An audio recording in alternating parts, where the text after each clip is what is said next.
نہیں ہو سکتی ہے، چونکہ اس کی حفاظت کرنے والا ایک ابھی بھی پردہ غیب میں ہے۔ لیکن افسوس اس مقام پہ ہو رہا ہے کہ اپنے آپ کو شیعہ کہنے والا، اپنے آپ کو سید کہنے والا ایک انسان اس بات کی مخالفت کر رہا ہے کہ قرآن میں ایسی آیتیں ہیں جو ٹیررزم کو بڑھاوا دیتی ہیں۔ اگر ایسا ہوتا تو خداوند عالم قرآن کو کیوں نازل کرتا؟ قیامت تک کے لیے کیوں معجزہ قرار دیتا؟ قرآن مجید کو معجزہ قرار دیا ہے، اس میں تحریف نہیں کی جا سکتی۔ اگر کوئی تحریف کرنا چاہے تو نہیں کر سکتا۔ آیتوں کی بات چھوڑیے، زیر زبان میں کوئی تحریف نہیں کر سکتا، کیونکہ اس کی ضمانت یا اللہ نے دی ہے، یا رسول نے دی ہے، یا ائمہ طاہرین نے دی ہے، اور اللہ کے علاوہ بھی ایک محافظ اور ہے جو پڑھتا ہے میں قرآن کی محافظت کے لیے۔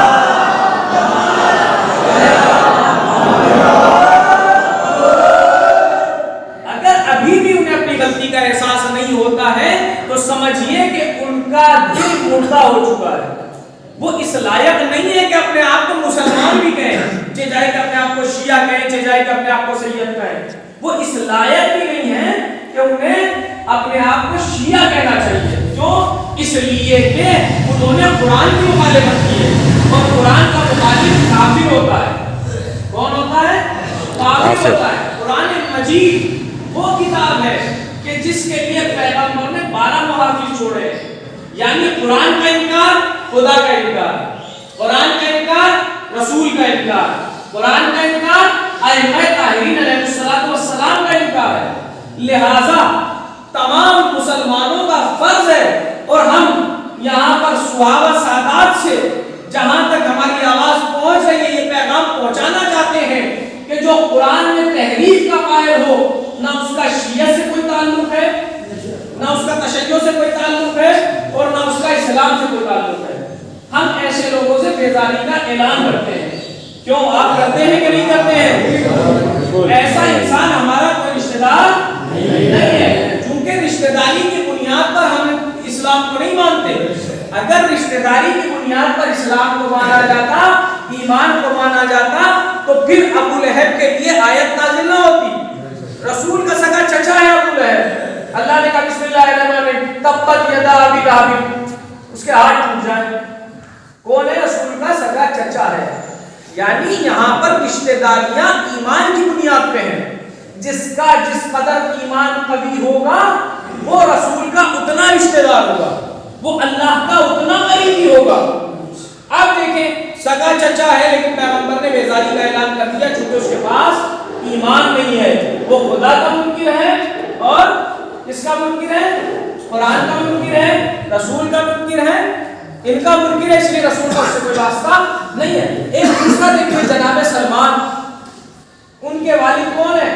جناب سلمان کے آگ کے پجاری ہیں، پوجا کرتے ہیں آگ کی، لیکن پیغمبر نے کیا کہا؟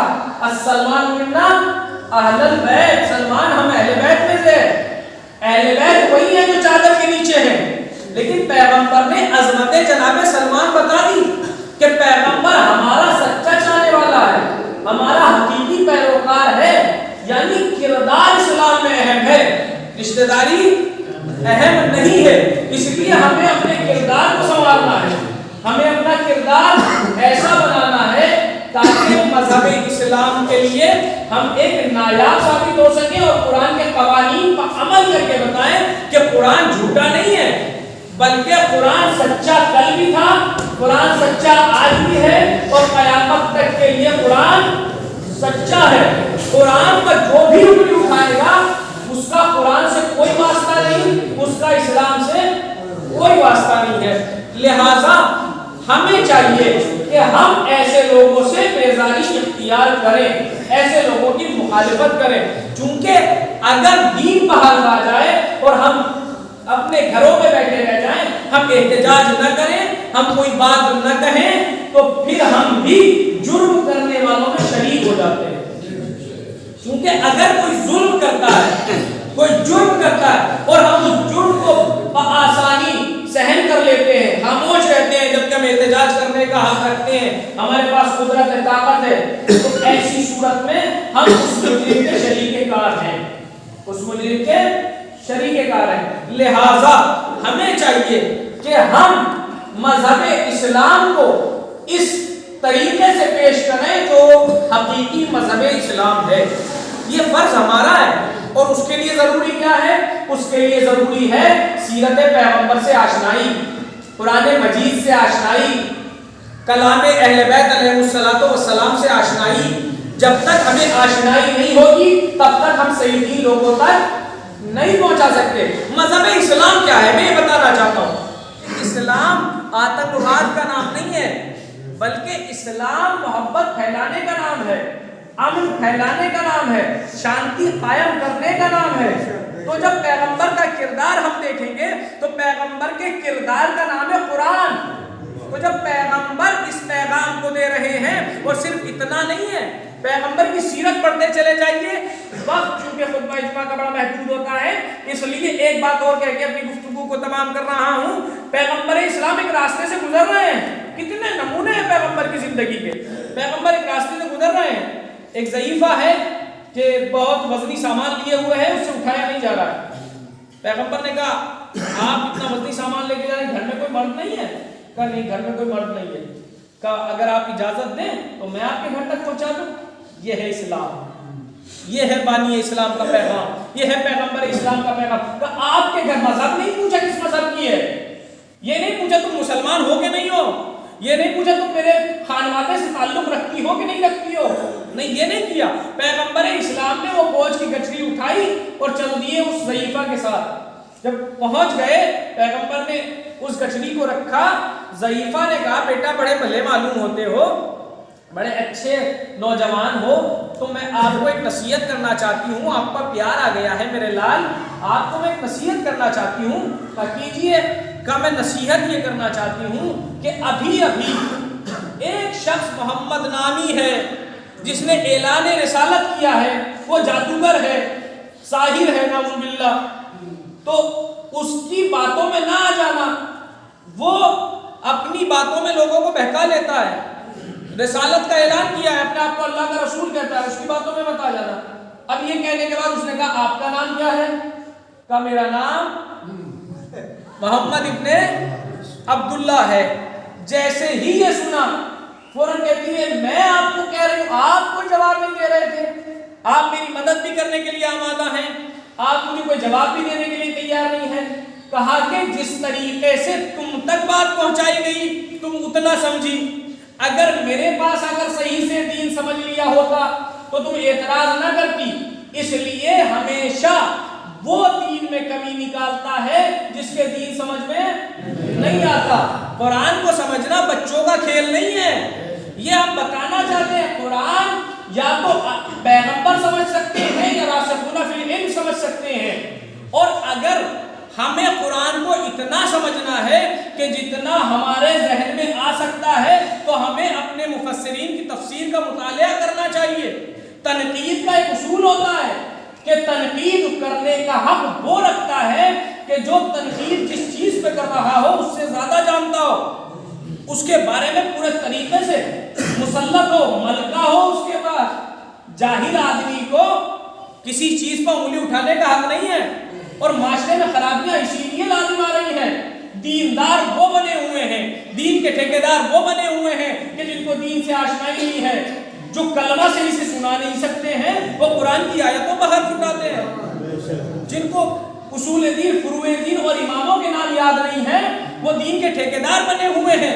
اسی لیے مذہب اسلام غلط طریقے سے پہنچایا جا رہا ہے. اور پھر ہمارے مراجع کرام، آج شخصیت دیکھیے آپ نے مراجع کرام کی. دنیا کا سب سے پاورفل انسان ملنے آیا ہے مرجعیت سے. آیت اللہ سیستانی حفظہ اللہ تعالی سے ملنے کے لیے آیا ہے. اب ملنے کے بعد کہتا ہے کہ اس قوم کے فخر کے لیے یہ کافی ہے کہ اتنی روحانی شخصیت اور اتنی عظیم شخصیت ان کے درمیان ہے. ایک پڑھا لکھا آدمی، ایک پاورفل آدمی، ایک عالم آدمی تعریف کر رہا ہے ہمارے مرجع کی. کبھی سنا ہے کہ سیستانی صاحب فلاں سے ملنے گئے ہوں؟ کبھی سنا ہے کہ خامنہئی صاحب رہبر معظم کسی سے ملنے گئے ہوں؟ نہیں. یہ ان کے سروں پر امام کا ہاتھ ہے، یہ امام کی سرپرستی میں ہے. اگر ان لوگوں کو سمجھنا ہے تو ہمیں ان کی اطاعت کرنی ہوگی، ان کی باتوں کو ماننا ہوگا، ان کی تقلید کر کے ان کے احکامات جو انہوں نے قرآن و احادیث کے ذریعے، انہوں نے اپنے گھر سے مسائل نہیں بنائے ہیں کہ گھر سے بنا دیا اپنے ذہن میں جو آیا اور بنا کے پیش کر دیا، نہیں، بلکہ انہوں نے قرآن اور احادیث اور اجماع اور عقل کو سامنے رکھ کے ہمارے سامنے ایک مسئلہ پیش کیا، ہمارے لیے آسانی پیش کر دی۔ اگر یہ نہ ہوتے تو نماز کے مسائل ہمیں پتہ نہ ہوتے، ہم اپنی واجبات کو کیسے ادا کریں ہمیں پتہ نہ ہوتا۔ اور ایسے لوگ جو مرجعیت کے خلاف بولتے ہیں وہ دین کے خلاف بھی بولتے ہیں اور ائمہ کے خلاف بھی بولتے ہیں، یہ یاد رکھیے گا، چونکہ جو نائب کا نہیں ہے وہ امام کا نہیں ہو سکتا۔ بھائی جب امام کہہ رہے ہیں ہمارے نائب ہیں، احادیث میں بیان ہوا ہے یہ لوگ ہمارے نائب ہیں، وہ باقاعدہ میں نے حدیث پڑھی تھی امام حسن عسکری علیہ السلام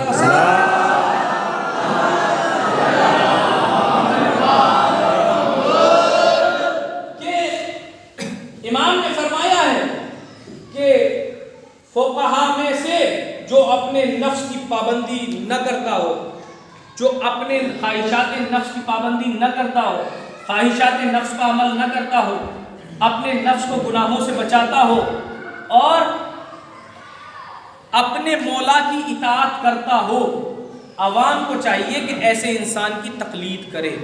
امام کی حدیث ہے واضح الفاظ میں، وسائل شیعہ میں یہ حدیث ہے، تو لہٰذا ہمیں چاہیے کہ ہم مرجع کے دامن میں رہیں جب تک ہمارے امام نہیں آ جاتے، جب تک ہمارے امام ظہور نہیں فرماتے، ان کے نائبین کے دامن سے متمسک رہیں تاکہ ہم گمراہی سے بھی محفوظ رہیں اور ہم ایسی جسارت نہ کریں، ایسی اوچھی حرکتیں نہ کریں جو دو پیسے کے لیے، نام کے لیے، شہرت کے لیے کچھ لوگ کرنا چاہتے ہیں۔ خدا را آپ دیندار بن جائیے، شہرت بھی اللہ عطا کرے گا، عزت بھی اللہ عطا کرے گا، محتاجی نہیں ہے، آپ اللہ کے ہو جائیے، اللہ آپ کو کائنات کا بنا دے گا۔ اللہ نے اس بات کی ضمانت دی ہے۔ تو میرے عزیزوں، میرے دوستوں، آج کا ہمارا پیغام یہی ہے کہ ہم ایسے کسی بھی انسان سے کوئی تعلق نہیں رکھتے جو مذہب کا دشمن ہے، قرآن کا دشمن ہے، اسلام کا دشمن ہے، ائمہ کا دشمن ہے، مراجع کرام کا دشمن ہے، ایسے انسان سے ہمارا کوئی تعلق نہیں ہے۔ وآخر دعوانا الحمدللہ رب العالمین۔ بسم اللہ الرحمن الرحیم۔ اللہم کل ولیک الحجۃ ابن الحسن صلواتک علیہ وعلی آبائہ فی ہذہ الساعۃ وفی کل ساعہ ولیا وحافظا وقائدا وناصرا ودلیلا وعینا حتی تسکنہ مرزقہ وتمتعہ فیہا طویلا۔